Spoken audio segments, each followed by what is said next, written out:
Uma curiosidade que eu sempre tive, quando se menciona a novidade que teria sido trazida pelos estudos culturais, ou melhor, os estudos de recepção latino-americanos, quando se diz que eles deslocam a questão do emissor ou do caráter ideológico das mensagens para a recepção. Ou, como você mesmo disse, a questão não é mais o que os meios fazem com as pessoas, e sim o que as pessoas fazem com os meios. Mas eu sempre achei estranho dizer que isso é algo novo, porque isso já é característico da teoria funcionalista americana dos anos 40, e a questão das mediações sociais já estava em Lazarsfeld. Então, eu sei que há novidades na metodologia, no método etnográfico e uma série de outras questões que são trazidas aí. Mas, essencialmente, o que haveria de tão novo, já que é uma coisa tão velha? Concordo plenamente, completamente. Justamente yo decía que en los estudios norteamericanos no había solo el funcionalismo caricaturizado a veces por la perspectiva funcionalista que terminó llegando a América Latina, que es cierto que no tuvo siempre esta potencia, ¿no? Solo para ampliar lo que tú mismo estás diciendo, ¿no? Ya la teoría de los dos pasos, por ejemplo, ¿no? Era una teoría mucho más compleja que no planteaba una relación mecánica. Esta idea de que los medios nunca influyen tan directamente en la gente, sino que los medios sobre todo influyen en gente que influye en otra gente, y que ahí están jugando las mediaciones sociales, y que por eso algunos medios, aún con audiencias muy pequeñas, son muy influyentes, ¿no? Son los casos típicos muy estudiados en Estados Unidos, y que Lazarsfeld y muchos otros, Merton, ¿no? Toda esa gente empezó a mirar. Por eso yo decía que en Estados Unidos en realidad había otras cosas muy interesantes y que llegaban menos o más débilmente a América Latina. Incluso el trabajo etnográfico que incorporan los culturalistas, no desde una perspectiva nombrada como etnográfica, pero por ejemplo, la Escuela de Chicago me parece súper rica y súper interesante para ser recuperada también en América Latina, y quizás tuvo menos presencia, menos penetración. En el área de comunicación tuvo menos presencia. Entre los sociólogos tuvo más suerte, digamos, ¿no? Me parece que ahí hay un trabajo bastante más interesante, sobre todo en la perspectiva del interaccionismo, los interaccionistas simbólicos, que han tenido una expresión muy fuerte, por ejemplo, en el trabajo de Goffman, aunque Goffman no se encuadra ahí, ¿no? Pero yo, por ejemplo, a ver, paréntesis después, en esto de construir teoría crítica para la intervención social, ¿no? Teoría para la intervención social crítica. Yo estoy tratando de construir teoría para el campo de la comunicación organizacional, teoría crítica para la comunicación organizacional. Y a mí el trabajo de Goffman me parece un gran aporte para mirar las organizaciones desde una perspectiva mucho más rica que la mira casi toda la comunicación organizacional y las relaciones públicas vigentes. Lo que hace Goffman con la metáfora teatral, mirar la interacción social, la mirada del otro, cómo la mirada del otro incide en los comportamientos de los demás, eso me parece una enorme riqueza. Un gran observador como Goffman aporta mucho a todo esto. Entonces, si tenemos la Escuela de Chicago, si tenemos los interaccionistas, si tenemos incluso muchas de las cosas más ricas de Palo Alto, ¿sí? Es decir, hay tanta cosa en la tradición norteamericana que creo que se perdió un poco en lo que ha llegado al campo de la comunicación. En algún momento llegó, pero quizás llegó muy mecanizada, en su versión más mecanicista tal vez. Nos quedamos mucho, me parece, con la teoría matemática de la información, con Shannon y Weber, con la vertiente conductista también, ¿sí? Es decir, todas estas versiones que no dejan de tener un valor, pero que nos hicieron perder de vista esa tradición norteamericana tan rica. Entonces, coincido contigo, y la discusión, por suerte, siempre fue más compleja y es más compleja.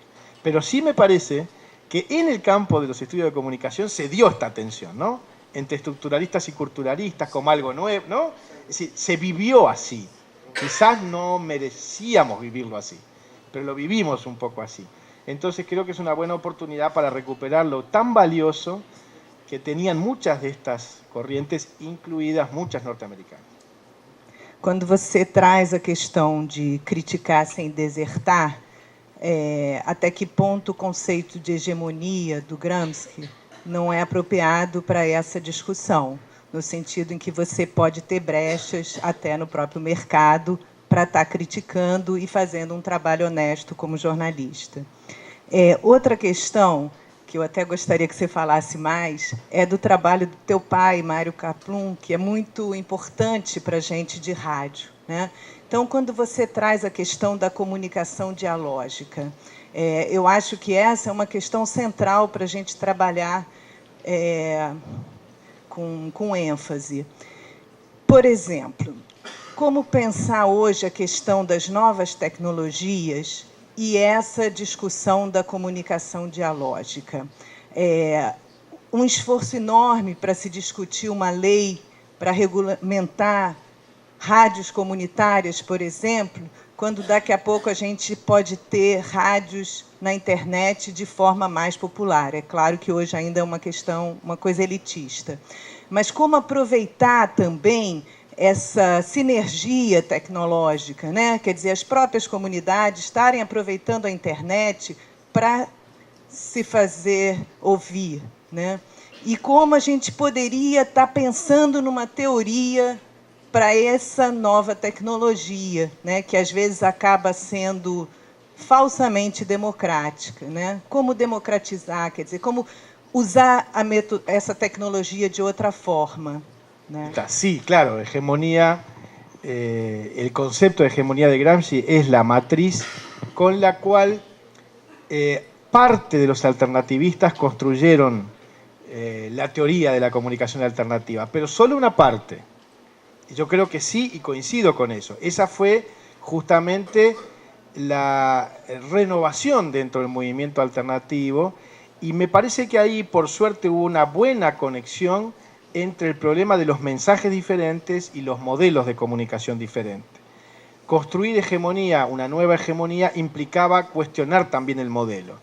Pero hubo también un alternativismo de matriz leninista, podríamos decir, que además existe aún, ¿sí? Que tiene mucha fuerza también y que sigue apareciendo. Quizás mucho más diluido hoy, pero que tuvo mucha fuerza en los años 70 y que no estaba tan preocupada por esta cuestión. Me parece que ahí la vieja discusión entre Gramsci y Lenin, o digamos, entre Lenin y el colectivo de cultura proletaria, ¿no? Que era aquel grupo que se preguntaba, la pregunta que se hacían los rusos, ¿no? En los años donde Lenin daba sus batallas, es: la cultura de la nueva sociedad, ¿es lo mejor de la vieja cultura puesto al servicio de las clases hoy dominantes o es otra cultura? ¿No? La respuesta de Gramsci es otra cultura y hay que construir otra cultura. La respuesta de Lenin no. Más bien parecía, tenemos que aprovechar todo lo viejo y ponerlo al servicio de los proletarios. Y había mucho de esta posición en Lenin. Bueno, esa discusión es la que Gramsci dio en su momento y es la que de alguna manera también está presente entre los dos alternativismos que mencionaba. Me parece que sí, hegemonía en Gramsci es un concepto potente para esto. La cuestión de las nuevas tecnologías y la cuestión de los modelos de comunicación, incluso de las cosas que mi padre trabajaba y pensaba sobre esto. Una cosa que yo no sé si está clara ahí, ¿no? El trabajo de mi padre yo creo que fue un trabajo justamente interesante por la manera en que se construyó. No era un teórico mi padre, terminó siendo un teórico, pero era un práctico primero que nada y durante muchos años fue solamente un práctico. Como muchos de ustedes también probablemente, la vida de muchos es así. Estaba ayer con la profesora Irene que me contaba que ella trabajó muchos años en televisión y ahora está en la universidad. Bueno, la historia de mi padre es así, un poco más larga, había estado muchos años haciendo radio, televisión, etcétera, y finalmente construyendo algo que él después teorizó más tarde, y a partir de esa teorización también le dio un vuelo nuevo. Y me parece que esa manera de construir teoría también está buena, y es una manera que muchas veces no pasa en nuestras universidades. Yo he tenido algunas discusiones a veces con universidades en algunos lugares que me han pedido ayuda, discusión, asesoría para construir algunos programas de comunicación, ¿no? Y lo primero que hice fue preguntarle a los profesores cuál era su experiencia. Y en algunos sitios me encontré que su experiencia era la universidad. Y no tenían otra experiencia. Entonces yo digo, va a ser difícil que ustedes enseñen lo que nunca han hecho. sobre todo que lo enseñen de un modo crítico, de vuelta, ¿no? Si no han hecho una construcción de ese tipo. Incluso escribí alguna vez, cuando eran los 25 años de Intercom, me pidió quien era presidenta en esa época, que era Cecilia Crolling, me pidió un articulito que escribí y está en la revista Intercom de los 25 años, y yo decía que nosotros, los uruguayos, a ustedes, los brasileños, le tenemos mucha envidia, ¿sí? Porque ustedes tienen universidades mucho más ricas que las nuestras, con mucho más dinero para investigar, con muchas más bolsas, con todo eso, ¿no? Nosotros casi no tenemos bolsas, fondos, esa es la envidia, pero a veces tiene riesgos, les decía también, porque a veces los brasileños están muy metidos en la universidad, porque algunos tienen la posibilidad de hacer con una bolsa los estudios de maestrado, después del doctorado y demás, pero no hay posibilidad de salir. Yo sé que eso ya no es así, que en general la universidad tiene mucha relación con el afuera, pero eso me parece que es vital. La manera en que mi padre construyó teoría fue tardía. Todos sus libros más conocidos están escritos cuando él tenía más de 50 años, ¿sí? Para que se hagan una idea. Hay uno primero que casi nadie conoce que tenía 40 y algo, pero escribió entre los 50 y los 70 años casi todos sus libros, porque en realidad antes que eso lo que había hecho era trabajar, producir todo el tiempo, ¿sí? No digo que tenga que ser así, por favor, no es el consejo para todos ustedes, pero hay que tener en cuenta ese factor para entender cómo nace. Nace de mucha práctica, es de ahí, y no de una construcción solamente dentro.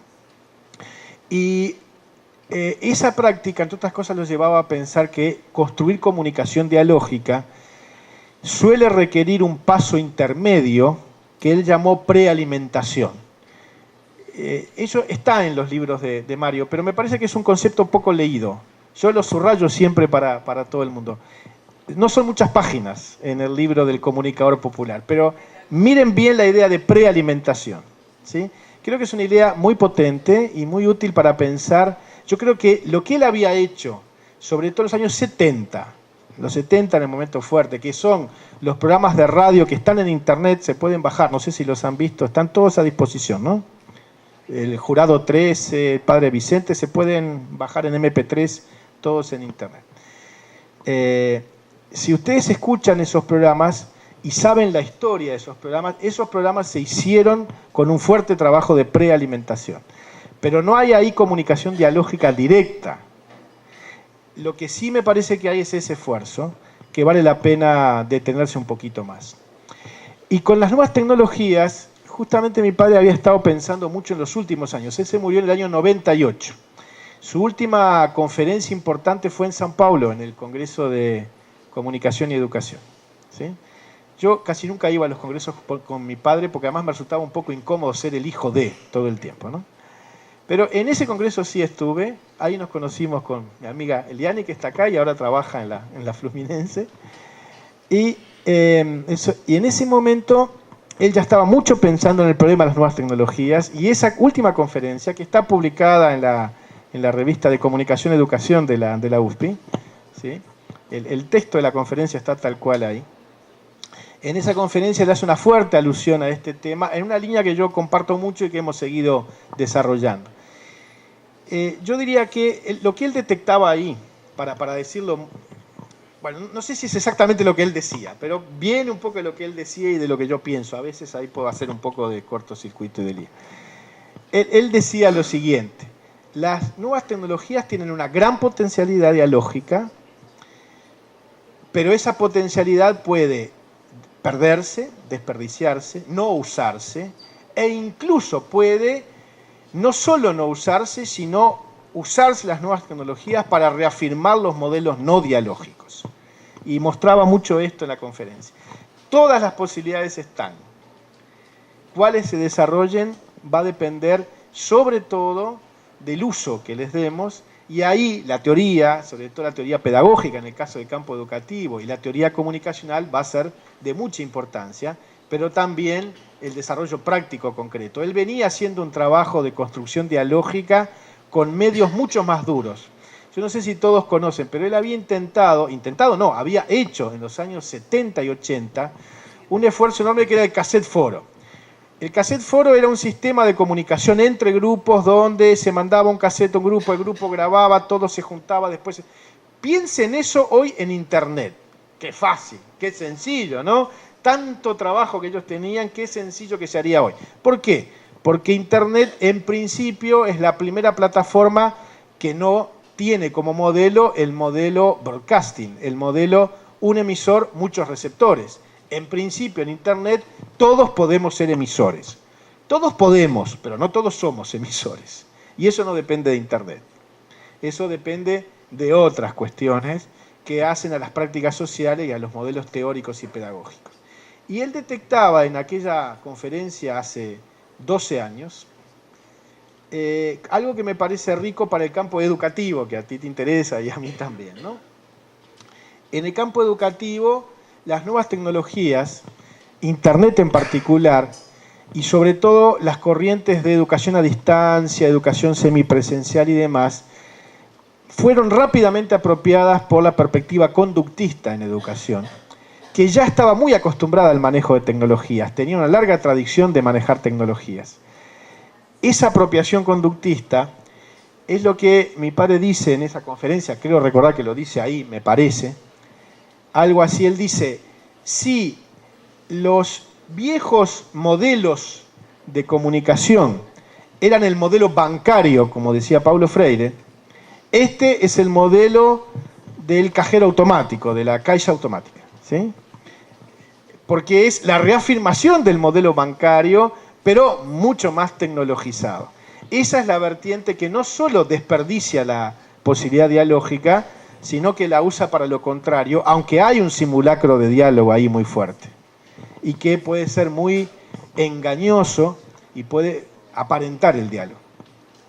Ahora, lo que sí tiene Internet es esa enorme posibilidad. Uno tiene, en ese sentido, es bastante fácil empezar a verificar los usos y ver qué sucede. Por ejemplo, una primera pregunta que yo hago y una de las primeras cosas que miramos cuando hay universidades que instalan plataformas Moodle. ¿Ustedes tienen Moodle? ¿Usan Moodle? O cualquier plataforma de educación virtual, no sé, ¿cuál usan aquí? Moodle. Bien. Entonces, con plataformas como esas, una de las cosas interesantes es ver qué hacen los profesores y qué hacen los alumnos con eso, ¿sí? Hay muchos cursos que lo único que hacen es poner materiales allí, ¿sí? Hay otros que le agregan que la tarea del estudiante se pone allí. Eso está bien, pero eso no cambia el modelo pedagógico. Cuando uno empieza a ver que ahí también hay foros, hay discusión, hay wikis, hay grupos, algo está pasando distinto. Ahí se está aprovechando la potencialidad dialógica que las tecnologías tienen. No es el foro o la wiki la prueba de que hay diálogo, pero por lo menos, si no hay ni foros ni wikis y solo hay materiales colgados, es imposible que haya diálogo alguno. Tal vez hay diálogo en el aula y se usa solo como un apoyo, eso puede ser. Pero estamos, en todo caso, aprovechando poco la potencialidad de esas tecnologías. Una discusión puede empezar en clase y seguir en Internet. Puede empezar en Internet y seguir en clase. El profesor puede intervenir o puede no intervenir, puede solamente sugerir o incluso ni actuar. Hay que analizar todas estas cosas para ver cómo la estamos usando. Y de vuelta, aquí lo que aparece es muy fácil hacerlo, es mucho más fácil que sin Internet. Tenemos una potencialidad dialógica enorme, pero puede pasar que no la usemos o incluso la usemos para reafirmar el modelo autoritario. Creo que va um pouco por aí. No decorrer da sua... Mas não é pergunta, é uma colocação, eu queria saber sua... Estou curiosa, né, para saber sua posição. No decorrer da sua fala, o senhor dividiu em hegemônico, o produtor do conteúdo, né, aquele meio hegemônico que é o produtor do conteúdo, que sofre uma crítica de quem vai trabalhar mais tarde a mediação, que vai gerar o contra-hegemônico, que é a crítica da crítica. E aí, essa recepção, as teorias de recepção, acabam ganhando um espaço enorme, exacerbado, e perdem um pouco a medida, então tem a crítica da crítica da crítica. Não é isso? Pois bem, nas duas colocações, ambas estão presas no mesmo eixo, né? Tanto o hegemônico como o contra-hegemônico. Então, o alternativo, eu não consigo ver esse alternativo saindo muito disso, porque ele está preso ao hegemônico também, se ele vai contra o hegemônico.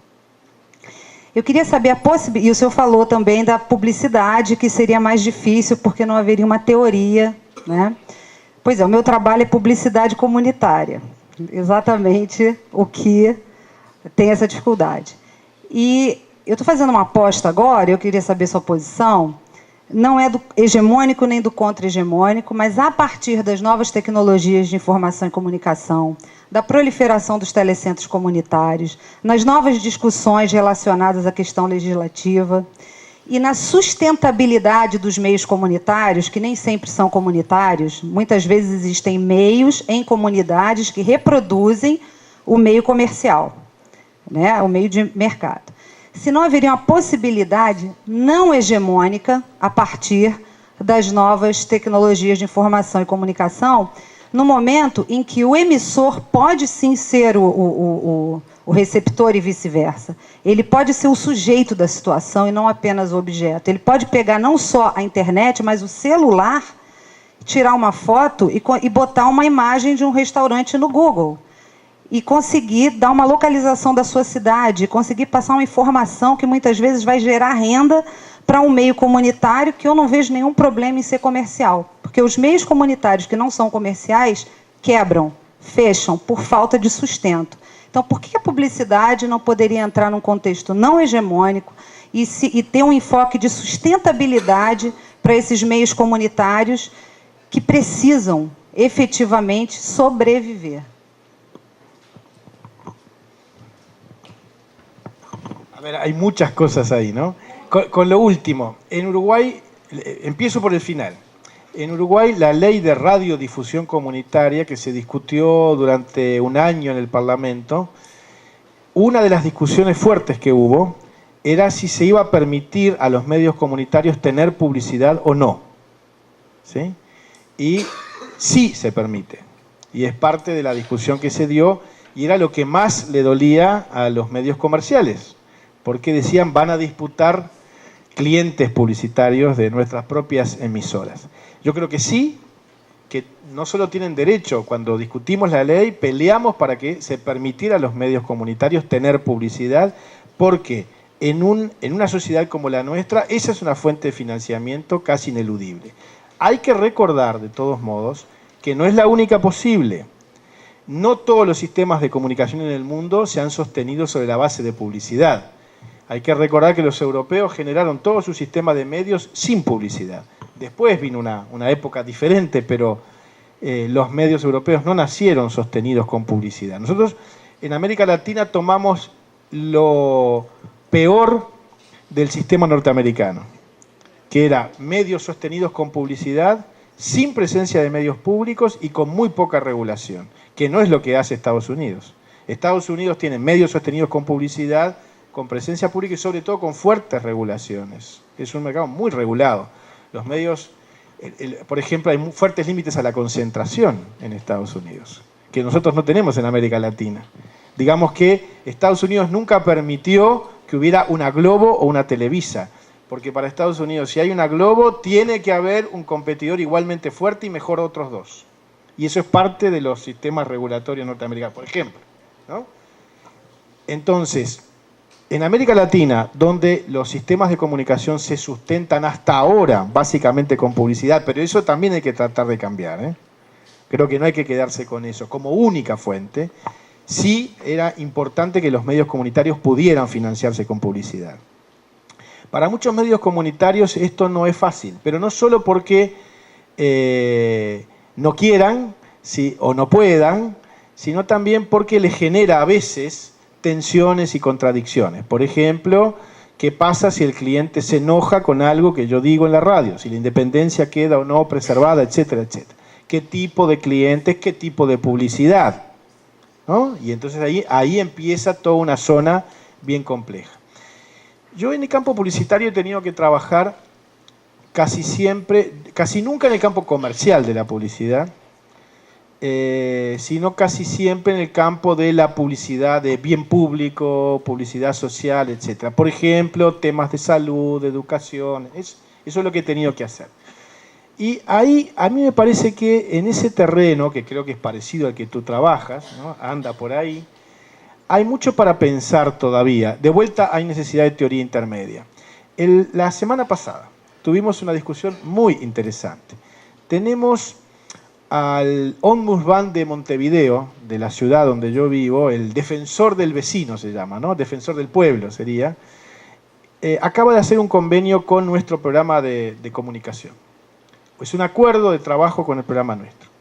Y entonces todos los estudiantes de fin de graduación, del último año de la graduación, último semestre, están trabajando en algún tipo de acuerdo con la Defensoría del Pueblo. Y la Defensoría le ha pedido a nuestro programa distintos aportes. Al área de comunicación comunitaria, al área de periodismo, de jornalismo y también al área de publicidad. Y la discusión con publicidad la semana pasada fue súper rica. Fíjense lo que sucedía. Decían que la Defensoría estaba siendo un cliente difícil para ellos, porque no dice con claridad a qué público quieren llegar. Y así no se puede trabajar, porque yo no tengo un público objetivo, claro, nítido y meta. Y entonces empezamos a ver cuál era el tema que estaba en juego, y justamente ese era el primer problema, y es ahí donde la cabeza publicitaria clásica no funciona, pero no funciona no solo porque no se entendía con el cliente, sino que además no funciona en términos de eficacia concreta. Ustedes deben conocer los ejemplos de grandes campañas publicitarias en los campos de salud que son un absoluto desperdicio y un absoluto fracaso. Las campañas del SIDA, por ejemplo.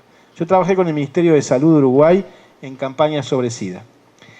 Nos pidieron a un grupo de consultores hace 3 años un estudio previo para construir, y después también construimos, de estrategia de comunicación para el sector de juventud pobre, jóvenes pobres en situación de pobreza, sobre SIDA. Hicimos el estudio, hablamos con muchos jóvenes, hicimos grupos, talleres, discusiones, entrevistas, encuestas.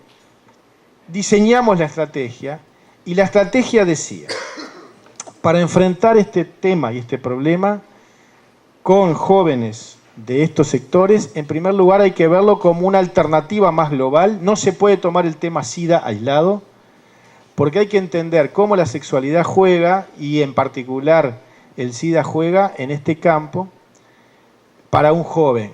Si alguien dice, en esta vida pobre que tengo, llena de violencia que me rodea,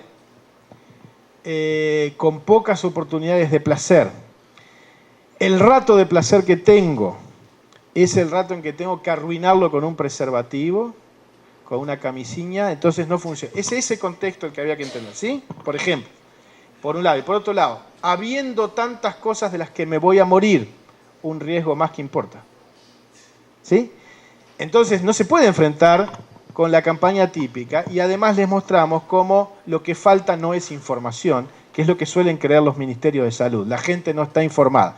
No, la gente sabía. Los jóvenes sabían, no es que no supieran. ¿Sí? Había algunas confusiones, sí, había un poco de información más para dar en algunas cosas. Sobre todo el concepto confuso era pareja estable, el casal estable, porque estable es, sí, es una pareja muy estable la que tengo yo, porque mi enamorada estamos juntos hace 2 semanas, así que bien estable, ¿no? Ahí sí había un problema que era estabilidad, porque justamente es una vida muy inestable. Entonces, era muy poco lo que había que informar, más bien había que encarar el modo de modo global, a partir de un trabajo educativo muy amplio que abarcara otras dimensiones, en articulación con otros actores, no solo de salud, sino de centros juveniles, ONGs, actores educativos, etcétera, y que si no se encaraba en ese contexto más amplio, y diseñamos una estrategia para eso. ¿Saben cuál fue la decisión de la ministra? Pagar una campaña de publicidad. Eso sí, era bastante más cara que nuestra propuesta, que incluía también una campaña de publicidad en ese contexto. Esa es la decisión típica de los gobiernos, a pesar de que todos sabemos que no funciona así, pero también es la decisión típica de las agencias de publicidad y los publicitarios que realmente creen que si se identifica bien el público, si se segmenta adecuadamente y los mensajes son adecuados, etcétera, se consiguen los efectos. En realidad, desde el punto de vista práctico sabemos que no funciona, pero es muy difícil que esto cambie si, por un lado, no hay un Ministerio de Salud que pueda entenderlo, pero además no hay una academia, un cuerpo académico en comunicación que sustente con claridad, primero, que eso no sirve, y segundo, que hay una alternativa posible que sí funciona, que sí es potente y que sí es válida, que es más compleja, sí, que no es más cara necesariamente, porque la plata les importa mucho a la hora de decidir, pero en el caso este gastaron más plata y no menos, ¿sí? Esa misma discusión la teníamos con la Defensoría, con lo del vecino.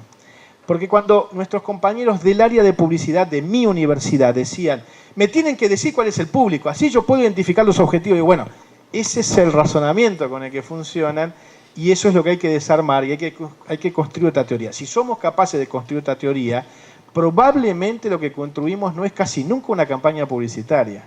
Era muy interesante porque nuestros estudiantes que trabajan en este proyecto, algunos hacen también los cursos con nosotros. Y entonces eran ellos que le decían a los profesores, profe, esta campaña no va a funcionar, no puede funcionar así. No se puede construir una campaña así. Para hacer esto, una campaña en serio, hay que construirla en diálogo con la gente.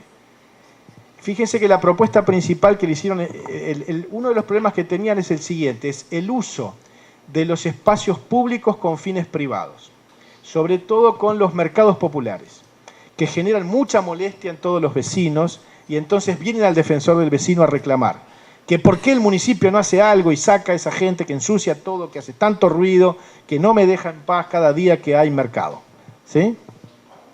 Ese era uno de los temas. ¿Qué es lo que querían hacer los de publicidad? Una campaña para educar a la gente de los mercados. ¿Y qué es lo que propusieron los compañeros? Generar el diálogo entre vecinos y comerciantes, antes que ninguna otra cosa, y al interior de cada colectivo. Eran dos estrategias distintas y en una la publicidad podía entrar, pero casi que no entraba de la manera típica. Es reubicar todo el papel del publicitario, me parece, en ese terreno. Yo creo que ese tipo de acciones, tal vez ustedes sí, yo sé que, bueno, Cecilia Crolin también, algunos de ustedes creo que también, hay que construir mucha más teoría que ayude a pensar mejor esto. ¿Sí? De modos distintos. La Defensoría estaba feliz por un éxito anterior que habían tenido con los de publicidad también, que sí habían quedado contentos. Fíjense lo que les había pasado. Les habían pedido otra campaña y había un estudiante que había generado una segmentación de públicos no tradicional. En vez de decir A1, B1, C1, ¿no? Y toda aquella cosa, lo que construyó fue una tipología de vecinos de Montevideo. Y entonces la segmentación era por tipo de vecino, según el lugar de residencia, pero según también los grados de participación social, involucramiento en organizaciones, etc. Y entonces segmentaba la campaña de acuerdo a esta tipología. Me parece que ahí hay pistas interesantes y que ahí rompemos un poco el molde clásico. Y si logramos hacer eso, yo creo que la publicidad retoma un lugar, pero yo sospecho también que casi que cambia de nombre. Casi que ya no es publicidad, es comunicación social en amplios espacios donde incluimos a veces la clásica campaña publicitaria que es muy necesaria y útil en un contexto mucho, mucho más amplio al que no están muy acostumbradas las agencias de publicidad. Las agencias de publicidad lo que saben hacer a lo sumo es decir, bueno, además de poner el spot en la televisión y la radio, vamos a sacar unos promotores a la calle y a veces hacemos eso que ahora se llama, ¿no? Between the line, ¿no? Que es publicidad no tradicional y qué sé yo. Ponemos algún payaso que vaya a hacer algo, pero no pueden salir mucho de ahí, de pensar el diálogo social. Es la experiencia que uno tiene muchas veces con los publicistas tradicionales, que creo que se debe a la falta de teoría crítica para la intervención social. Bom dia, eu queria, em primeiro lugar, agradecer pela do meu ponto de vista, excelente palestra para a gente. Eu sou o professor Guilherme, aqui do curso de comunicação. Eu queria mais fazer um comentário assim de tudo que eu ouvi que me interessou, do que exatamente uma questão, se você quiser comentar. Com relação especificamente à questão da teoria intermédia, eu vi um pouquinho de um certo interdiscurso aí que eu achei interessante e eu gostaria de ressaltar aí, principalmente para os alunos. Eu penso um pouco, em primeiro lugar, na 11ª tese sobre Feuerbach do Marx. Aí depois eu explico a linha. Em segundo lugar, na ideia de dialogismo, que é uma ideia bakhtiniana, um marxista. Em terceiro lugar, um pouco na linha também dessa ideia de dialogismo, mas já de um ponto de vista mais atual, ou mais próximo da gente, a ideia de uma ação comunicativa habermasiana. E de uma outra maneira, de maneira um pouco mais arriscada, eu vou colocar nessa linha, a postura dos situacionistas a partir de Guy Debord, os situacionistas franceses, com a ideia de sociedade espetáculo, a crítica que eles fizeram, mas especificamente quando eles dizem que todos os instrumentos e aparatos técnicos para se transformar a sociedade que a gente conhece já estão dados. Basta que se utilize e rearrume esses instrumentos técnicos de uma outra maneira diferente do que tem sido feito pela cultura mais oficial, mais padrão. E os situacionistas são também uma releitura, né, contemporânea do marxianismo, né, do pensamento marxiano. Nesse sentido, eu acho interessante exatamente que, ao contrário do que a moda pós-moderna afirma como querendo enterrar ou, às vezes, até cremar Marx é mais importante e mais presente do que nunca. Então, nesse sentido, eu achei muito interessante, eu me vejo assim e eu gostaria que você pudesse comentar, se for o caso.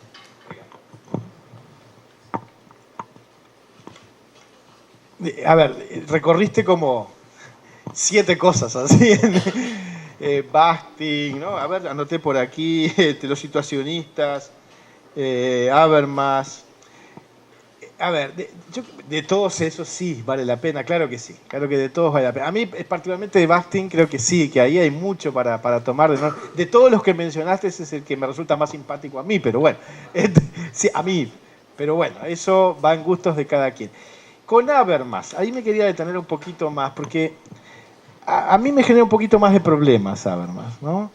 Yo tengo la siguiente impresión, y la compartimos con otra gente, creo que hay cierta crítica a la propuesta habermasiana que vale la pena tomar en cuenta en América Latina en particular, y yo diría en general. La acción comunicativa ha sido vista por algunos, yo creo que no sin razón, como una propuesta que quizás podía acomodarse bien a las democracias occidentales como el modelo ideal de democracia, pero que es al menos ingenuo y puede terminar siendo peligroso en sociedades con concentraciones de poder tan brutales como las latinoamericanas, ¿sí? Donde uno dice, ¿dónde está ese diálogo democrático ideal? ¿Y cómo se construye ese diálogo democrático desde estas sociedades? Que es lo que parece no estar demasiado presente.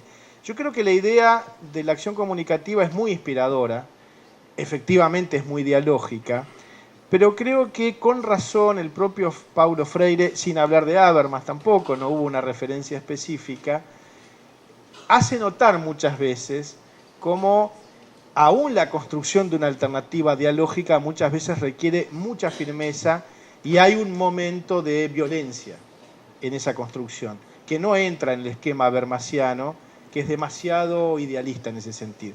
Me parece que eso hay que tener un poco... Me parece que por ahí hay una zona de cuidado bien interesante. Hay un lindo trabajo, ya unos años, no es muy conocido aquí. El libro se llama... No sé si me voy a... Después busco el libro, el nombre completo del libro, pero básicamente pueden sí buscar en internet, que hay bastante ahora y se ha reeditado porque se cumplió un aniversario de su muerte el año anterior y hubo varias recordaciones de José Luis Revelato, un uruguayo, filósofo, que trabajó mucho en el terreno de la educación popular, mucho en la filosofía de la práctica Y él hace en uno de sus libros una lectura muy completa y compleja de Habermas desde esta perspectiva, con fuerte reconocimiento a Habermas, pero también marcando que la construcción de alternativas requiere algo que Habermas no puede dar nunca, y que incluso, si lo seguimos muy al pie de la letra, nos puede casi impedir construir, ¿no? Parece que ese es el matiz que quería señalar. Después de todas las otras corrientes que mencionabas, imposible meterme en todas, algunas no las conozco bien, te digo con franqueza, pero creo que hay obviamente mucho para aprovechar ahí.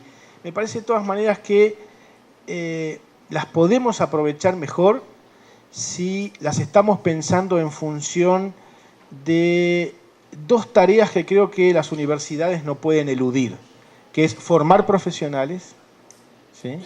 Eso es nuestra tarea igual, ¿sí? Y en el campo de la comunicación, ayudar a mejorar la comunicación en nuestras sociedades, para decirlo de un modo muy simple. Y eso desde el lado académico. Y desde el lado académico eso se hace formando profesionales y construyendo conocimientos. Son las dos tareas típicas de la universidad. Si no hacemos esas dos cosas bien, construir conocimientos que ayuden a mejorar la comunicación, no solo con conocimientos que ayuden a publicar más libros, a hacer más tesis, a ganar más becas, más bolsas, todo eso está bien si sirve para el otro. Me parece que a veces nos distraemos un poco y que en América Latina nos pasa que a veces leemos mucho, y está bien que leamos mucho, y leemos mucho lo de otras partes. Muchos europeos nos gusta leer, algunos norteamericanos también, menos latinoamericanos, ¿no? Nos leemos menos entre nosotros, pero a veces podemos quedar distraídos de estas dos tareas. La de transformación de los sistemas de comunicación, si uno se fija, yo creo que puede ser terrible hacer un balance, este balance. ¿Cuánto han incidido las universidades latinoamericanas, y en particular los programas de comunicación de las universidades latinoamericanas, en la transformación y la mejora de los sistemas de comunicación latinoamericanos? Me temo que el balance sea desolador. Es decir, que si algo cambiaron los sistemas de comunicación, y no cambiaron mucho, en lo central, en los últimos 40 años, si algo cambiaron, quizás no fue mucho por nuestras universidades. Estuvimos un poco ausentes de estas tareas, ¿sí? No fuimos constructores del NOMIC, no fuimos muy generadores de los movimientos de comunicación alternativa. Esos llegaron después a las universidades, pero no salieron mucho de allí, ¿sí? No sé si estamos siendo ahora generadores de las últimas discusiones sobre las nuevas políticas de comunicación, no estoy seguro. Habría que ver en Brasil cómo se está dando eso. Y a la hora de formar profesionales, creo que hemos terminado muchas veces formando un profesional o funcionalista sin querer, o esquizofrénico a su pesar, ¿no? En el sentido de crítico funcionalista, lo cual es muy difícil ser a la vez, ¿no? Sé que no es tan así, que el balance es mejor, ¿no? Esta es la parte dura del balance. Entonces, yo digo, aprovechemos todas las tradiciones. Bakhtin, situacionismo, qué sé yo. Pero no nos olvidemos de nuestras responsabilidades. Si nos sirven para cumplir con las responsabilidades, sí, ¿no? Pero ¿y si no, qué? Ese es un temor que uno tiene, sobre todo cuando construye estos programas como el de ustedes, ¿no? Uno empieza a estar muy preocupado por puntuar bien en CAPES, estar bien en el CNPq, qué sé yo, ¿no? Todas las cosas que son imprescindibles. Yo sé que eso es imprescindible, yo también lo vivo. Todos tenemos esa misma preocupación y tenemos que hacer esa batalla, pero a veces esa batalla nos hace olvidar de las otras, ¿no? Bom dia, quase boa tarde. Meu nome é Sônia Guiar, eu fui professora do Departamento de Comunicação durante 20 anos e hoje sou professora da Universidade Federal de Sergipe. Não sei se conhece Sergipe, a mais pequena província da Brasília. A minha pergunta não é uma pergunta, é uma solicitação de um comentário sobre os indicadores da Unesco em comparação com o relatório McBride. Porque eu li muito rapidamente esses indicadores há pouco tempo, por uma discussão que a gente está tendo lá em Sergipe, e eu fiquei com a impressão que eles são muito mais conciliadores com o mercado do que o relatório McBride, que, na verdade, tinha como contraponto o Estado. E A teoria dos 3 terços me parece que busca exatamente o equilíbrio, né? Então a gente nem seria nem a Unesco dos anos 80, nem a Unesco dos anos 2000, né? Então, onde que a gente poderia encontrar aí o caminho intermediário? Sí, es distinto que McBride, efectivamente. Y acá tenemos la discusión en parte con Adilson. Él va a explicar lo de él, así que no, prefiero que lo diga él. Yo coincido en parte con Adilson también, ¿no? Público y Estado no es lo mismo. Esa es la preocupación que señala Adilson, y entonces por eso hablar de público y de no público estatal, como digo yo. También, bueno, esa discusión la retomaré. Yo lo que sí digo es, en todo caso, efectivamente es distinto que McBride, es más conciliador, sí. Ahora, a ver, esa conciliación, primero, hay que hacerse alguna pregunta. ¿Es conciliar a ver si así se puede conseguir algo, pero en el fondo estamos entregando la comunicación al mercado? ¿Es eso, no? Esa podría ser la duda que genera. ¿Es conciliar para buscar una estrategia con más probabilidades de éxito y ese éxito vale la pena? Es decir, esta estrategia más conciliadora puede cambiar algo más los sistemas de comunicación en el mundo que lo que logró McBride, que no logró nada. Hay que hacer ese balance también, ¿no? Es decir, estamos buscando, o está la UNESCO buscando por otro camino más largo, ¿no? Algo de lo que quería en los 80. ¿Qué quería? Democratizar la comunicación. Ese era el centro. Los 3 sectores, ¿democratizan más la comunicación? Yo creo que si se lee con atención los indicadores de UNESCO, sí. Yo creo que sí. Que es mucho más democrático eso que plantea UNESCO, equilibrio de 3 sectores, que lo que hoy tenemos como sistemas de comunicación. ¿Vale la pena luchar por ese equilibrio? Primera pregunta. Bueno, en realidad es una pelea tonta, que vamos a ganar tan poco que no vale ni la pena dar la batalla, ¿no? Esa sería una pregunta. Segunda pregunta, si sí vale la pena, es decir, se puede avanzar, si valía la pena, ¿es posible lograrlo, digamos? Uno puede decir, bueno, sí, voy a pelear por esto, pero no vas a conseguir nada, te puede decir alguien. Ni siquiera es cierto que vayas a conseguir. Mi respuesta a esas 2 preguntas son las siguientes, ¿no? Yo creo que sí vale la pena. Y vale la pena por razones tácticas, sí, es verdad, pero también por razones de fondo. Y acá sí tenemos un punto de acuerdo con Adilson, me parece. Llamemos público, llamemos comunitario, yo creo que sí es importante defender la idea de que no solo el Estado y no solo el mercado son los únicos capaces de manejar medios de comunicación y controlar los sistemas y tener la última palabra en este terreno. Creo que es muy importante buscar por todas las vías posibles, y esta puede ser una vía, que la sociedad en general, los actores sociales de los sectores populares en particular, entren también en esta batalla fuerte, y no solo con pequeños, pocos y pobres medios. ¿Sí? Es decir, yo creo que la batalla vale la pena no solo por razones tácticas, sino por razones de fondo. Porque McBride creo que no era muy claro con esto de Estado y mercado, y sobre todo de sociedad entre Estado y mercado. Segunda cuestión, la batalla, si vale la pena, como creo yo que sí vale la pena, ¿se puede ganar? No lo sé. Esa es una respuesta difícil de dar. Tengo la impresión que con inteligencia es más ganable que la batalla anterior. Lo que estamos viviendo, al menos en Uruguay y Argentina, dice algo de esto. En Argentina se aprobó el año pasado una ley que va en esa dirección. ¿Por qué se aprobó? Algunos dicen que es puro oportunismo político del gobierno argentino, que está peleado con el grupo Clarín de medios. Algo de eso hay, es cierto. Es parte de la razón. Pero creo que también se explica porque hay un largo movimiento intelectual, académico y social fuerte que hace años viene peleando por la idea de que la sociedad civil también tiene derecho a tener medios de comunicación y que un nuevo sistema de comunicación puede ser otra cosa. En Uruguay estamos dando ahora esa batalla. A mí me toca un papel bastante especial, que es este comité asesor del gobierno para la ley, donde están todos los actores sociales representados. Es un espacio muy interesante. Tengo la impresión que también esa batalla es ganable ahí. Por supuesto que los grandes medios van a querer que el espacio de lo comunitario, de lo público o de lo social, el nombre que tenga, sea pequeño, sea débil, sea pobre. Pero a esta altura se han resignado a que tiene que haberlo, y eso me parece que ya es un paso muy importante, y están aceptando por primera vez regulaciones que no aceptaban. En parte porque ha habido un gobierno y un grupo inteligente de gente planteando esto con mucha fuerza. Creo que es una batalla que sí puede ser ganable. Fue muy interesante lo que pasó, fíjate, con la ley de radiodifusión comunitaria.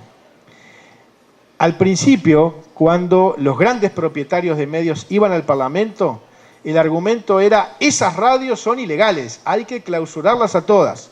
Al principio, cuando empezó la discusión de la ley. Cuando terminó la discusión de la ley, volvieron al Parlamento para decir: bueno, está bien, pero que no las dejen hacer publicidad.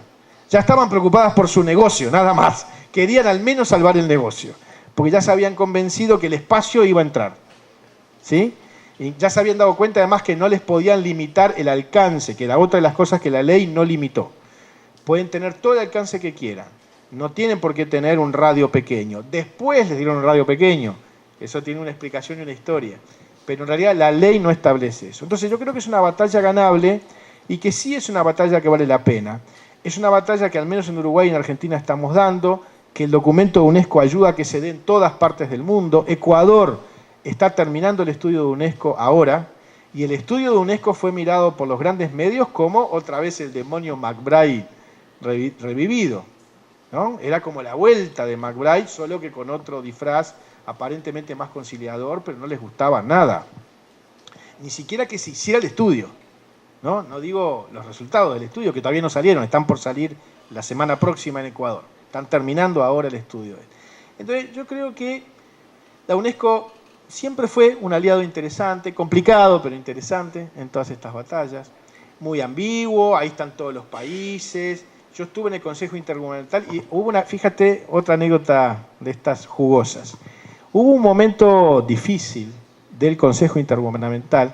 Yo estaba solo como observador invitado, no podía intervenir en las discusiones del Consejo, solo cuando me dieron la palabra para presentar la experiencia uruguaya de radiodifusión comunitaria. Pero vi a los 39 países con sus representantes.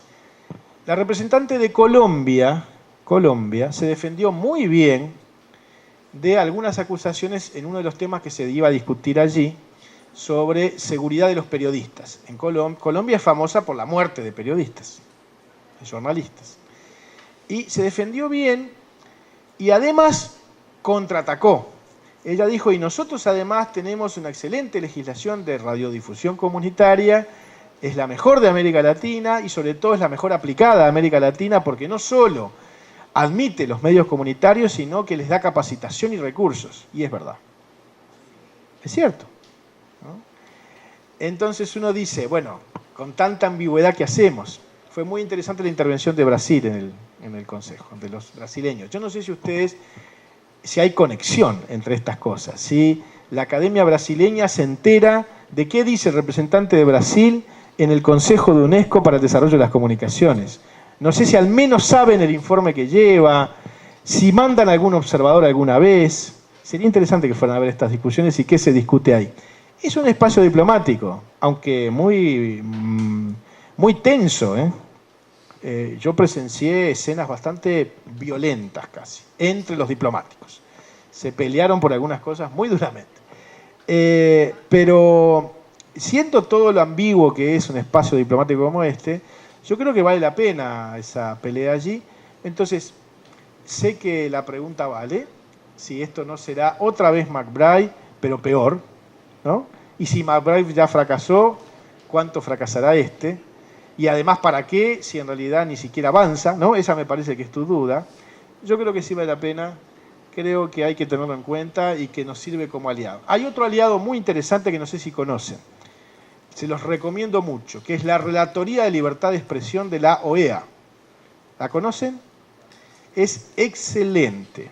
Por favor, usen los documentos de la Relatoría de Libertad de Expresión de la OEA. La relatora de libertad de expresión de la OEA, Carolina Botero, que es una colombiana también, Catalina Botero, perdón. Ella es colombiana, una abogada excelente, pero antes hubo otros relatores. Hacen todos los años, y están en internet, un informe con recomendaciones a los gobiernos para mejorar el estado de la libertad de expresión en todos los países de América entera. ¿Sí? Y, por ejemplo, dicen que hay que reformar las legislaciones para que las asignaciones de frecuencia sean más transparentes, para que las leyes garanticen más democracia, para que la sociedad civil acceda a los medios, y la relatoría pone como ejemplo de la mejor ley de radiodifusión comunitaria la de Uruguay, justamente que la ve como uno de los mejores modelos, etc. Ahí tienen otra aliado, y uno dice, uy, la OEA, ¿para qué sirve la OEA? Y la Comisión Interamericana de Derechos Humanos, ¿para qué sirve? Bueno, a veces sirven para estas cosas. Yo creo que hay que saber usar estos aliados, que los tenemos y que nos dan mucho terreno para defender en muchos espacios cambios importantes en leyes, cambios en políticas, en sistemas, en cumplimiento de las regulaciones, que es un terreno bien interesante para trabajar. Creo que sí. Bom dia. Bom, eu sou professora aqui da UF, já tivemos a oportunidade de conversar ontem, por isso que eu queria que você desse esse depoimento para os alunos. Era em relação à televisão. Você me contou que no Uruguai, inclusive, essas iniciativas vieram de alunos, né, ex-alunos da universidade, que criaram esses canais comunitários de acesso público. Eu queria que você desse esse depoimento. Obrigada. Comentamos ayer con Irene una experiencia que a mí me gusta mucho de televisión participativa de Uruguay. Es una experiencia muy pequeña, pero que le tenemos gran cariño y la vemos como con gran potencialidad. Tiene un bonito nombre, además. Eso no te conté ayer. Se llama Árbol, porque tiene raíces en muchas partes. Entonces, tiene una gráfica en televisión muy bonita, que el árbol que va echando raíces por todos lados y qué sé yo. Tiene muchas raíces, pero las raíces están por muchos lugares. Es un programa de televisión con muchas raíces. Eso es lo que ellos dicen, ¿sí? Por eso es un árbol. Y entonces dicen en la publicidad del programa, árbol crece en tu barrio. ¿Sí? Y este programa empezó hace 5 años, ¿sí? Lo empezaron algunos exalumnos nuestros y otra gente de un canal de televisión municipal del municipio de Montevideo, la capital de Uruguay. Es un municipio muy importante porque ahí vive la mitad de la población del país, ¿no? Entonces es bien interesante. Es más un estado, en realidad, es más parecido a lo que es gobierno estadual para usted. Es un canal de cable, pero en Uruguay eso no es poco porque la mitad de la población tiene acceso a cable. Entonces es posible de ser visto por la mitad de la población. Y el programa básicamente funciona de este modo. Ellos hacen una convocatoria anual a grupos interesados en hacer videos comunitarios. No lo plantean como televisión inicialmente. Se anotan todos los grupos interesados. Ahí aparecen desde estudiantes de comunicación hasta vecinos de barrio, grupos de jóvenes, grupos de mujeres o de viejos. Hay de todo. Aparecen muchas cosas muy diversas que dicen que quieren hacer un video. Y entonces la primera pregunta es ¿por qué y para qué quieren hacer ese video? Y empieza todo un proceso de discusión que a veces no termina en un video y otras veces sí. A veces incluso se dan cuenta que en realidad no tenía ni sentido hacer un video. O tenía un sentido para ellos, pero no para su barrio, y no están muy seguros de que valga la pena. Muchas veces sí tenía sentido y le van dando sentido a un video que tiene que ser breve, y si no es breve tiene que ser varios breves. Esa es una regla de juego de este programa, son 10 minutos en general. Y apoyan a los grupos a construir en cada barrio un video con la gente. Insisten mucho en que la producción sea del grupo, pero también abierta al barrio, al lugar o a la comunidad, grupo o temática con la que está relacionada. Es muy variado lo que ha ido saliendo de esto y estos productos tienen doble uso. Se muestran en el barrio y se muestran en la televisión, ¿sí? En la televisión se muestran siempre con un agregado, que es, eso lo produce la gente que arma el programa, que es un backstage, un cuento de cómo se hizo, cómo surgió la idea, hablan los que hicieron el video también, además de mostrar el video mismo. Los videos son súper variados, para que te hagas una idea. está desde la cosa aburrida documental de denuncia, que hacen también los vecinos, es decir, uy, en nuestro barrio hay un problema que es terrible, y entonces cuentan el problema, qué terrible que es, y está bien quizás, y tal vez sirve, pero todos sabemos que en general eso sirve bastante poco. Y hemos tratado de que se muevan de ahí, de que salgan de ahí. Por ejemplo, yo he trabajado con los grupos de Árbol, a veces para tratar de que construyan no solo contenido puesto en video, sino que tengan una historia para contar. Y trato de que hagan el esfuerzo de tener una historia para contar y que conecten eso que quieren decir y esa historia, que la historia sirva para decir eso que quieren decir. Siempre les digo que no tienen todavía un video mientras no tengan una historia para contar. Y algunas historias que se cuentan son realmente lindísimas, ¿no? De esas que dan un gusto enorme ver, y esos son los productos que en general lo que hace la gente de Árbol es exhibirlas también en otros barrios, hacerlas circular por otros lugares y demás. A esta altura han generado algo así como 100 grupos de video, activistas de video, videoactivistas podríamos decir, en todas partes, 100 grupos con cierta estabilidad. Y yo diría otro centenar que han hecho un video y después nunca más. Y está bien igual, porque no tienen obligación. Quedaron conformes con eso o no, o quedaron decepcionados con eso y ya no tienen ganas. Pero lo que han logrado generar es un movimiento muy grande, y el segundo paso que dieron muy interesante es que el grupo original ya no es solo el que dirige este programa, sino que armaron un colectivo muy grande que es el que dirige todo el programa y discuten juntos toda la orientación del programa. Me parece que han logrado una cosa bien interesante de lo que yo llamo en algunos casos, y esto va más en la línea de cómo pensar la televisión comunitaria, ¿no? Yo digo siempre que la televisión comunitaria hay que pensarla con tres personajes. Un personaje que es el teleactivista, que es ¿no? Esto que ellos están generando. Otro personaje que es el televisionario, que no es un televidente, es alguien que quiere opinar sobre qué televisión quiere ver. ¿Sí? Por ejemplo, que lo podemos convocar a un consejo consultivo, a una asamblea, para discutir la orientación del canal, la programación del canal. ¿Sí? No va a ser televisión él, como sí hacen los teleactivistas, pero sí va a querer opinar sobre qué quiere ver. Y me parece que esa es otra figura bien importante. ¿Sí? Y la tercera figura que necesitamos, y que va asociada, ojalá, a la primera, que es el teleactivista, es el telecuentero. El capaz de inventar relatos televisivos con buena capacidad narrativa. Porque nuestra televisión comunitaria muchas veces se llena de documentales, charlas, debates, conferencias, pero muy poco de historias, narraciones, teleteatro. Eso falta. Entonces me parece que ahí hay que construir narración. Porque si no, simplemente nadie ve la televisión comunitaria. Porque la televisión es una gran cuentera, y si no hay cuentos, no hay televisión. Eso no quiere decir que tenemos que convertir la televisión en lo mismo que hacen las televisoras comerciales.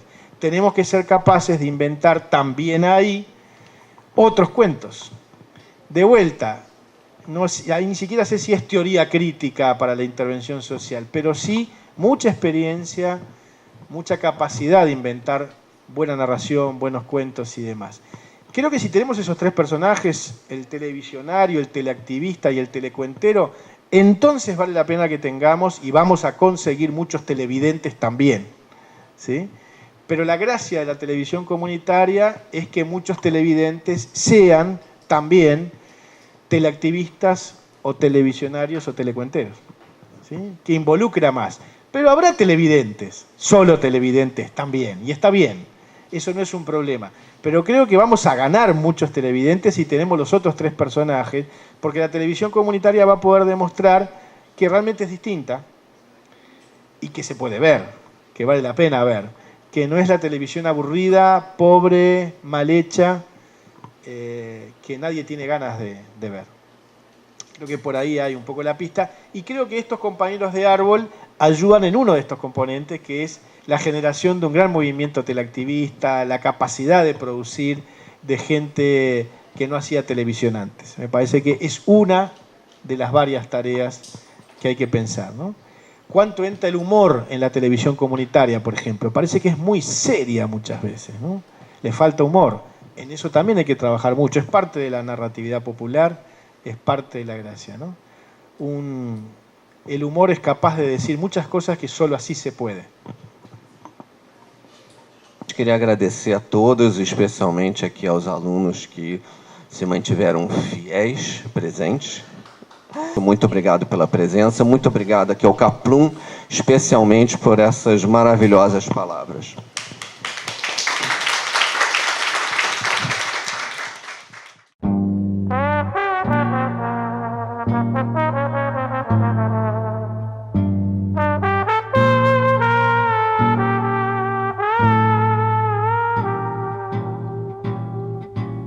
Todo dia ela faz tudo sempre igual. Me sacode às 6 horas da manhã, me sorri um sorriso pontual e me beija com a boca de hortelã.